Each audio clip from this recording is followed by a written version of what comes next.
તો શિક્ષણ મંત્રીના સુરતમાં જ લોલમલોલ સામે આવી છે કે જ્યાં શિક્ષણ સમિતિ પાસે પોતાનું ભવન છે જ નહીં. શિક્ષણ સમિતિ પાસે શાસન અધિકારી પણ નથી. ઇન્ચાર્જ અધિકારીથી ગાડું ગબડાવાઈ રહ્યું છે. સમિતિને 25 વર્ષમાં માત્ર 4 કાયમી શાસકો મળ્યા છે. 1200 કરોડનું બજેટ છતાં જર્જરિત શાળામાં કચેરી ચાલી રહી છે.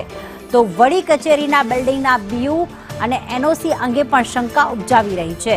તો સુરતમાં શિક્ષણના નામે લોલમલોલ ચાલી રહી છે. શિક્ષણ સમિતિ પાસે ના પોતાનું ભવન છે, ના શાસન અધિકારી છે.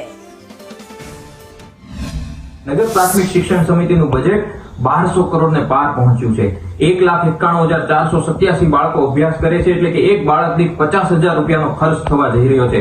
અને એમ છતાં દુઃખદ અને આશ્ચર્યજનક બાબત એ છે કે આટલું મોટું બજેટ ધરાવતી સંસ્થા પાસે પોતાનો કાયમી વડો એટલે કે પરમેનન્ટ હેડ નથી. કાયમી વડાની સાથે સાથે જે મકાનમાં નગર પ્રાથમિક શિક્ષણ સમિતિનો મુખ્ય કચેરીનો વહીવટ ચાલે છે, મકાનની સ્ટેબિલિટી બાબતે પણ શંકાઓ છે, સવાલ છે. એ મકાન પણ બેસવા લાયક હોય કે કેમ એ બાબતે શંકા છે. બજેટ સમીક્ષા બેઠકની અંદર અમે એનો જવાબ આપેલો હતો, પરંતુ કોઈએ એની નોંધ ના લીધી.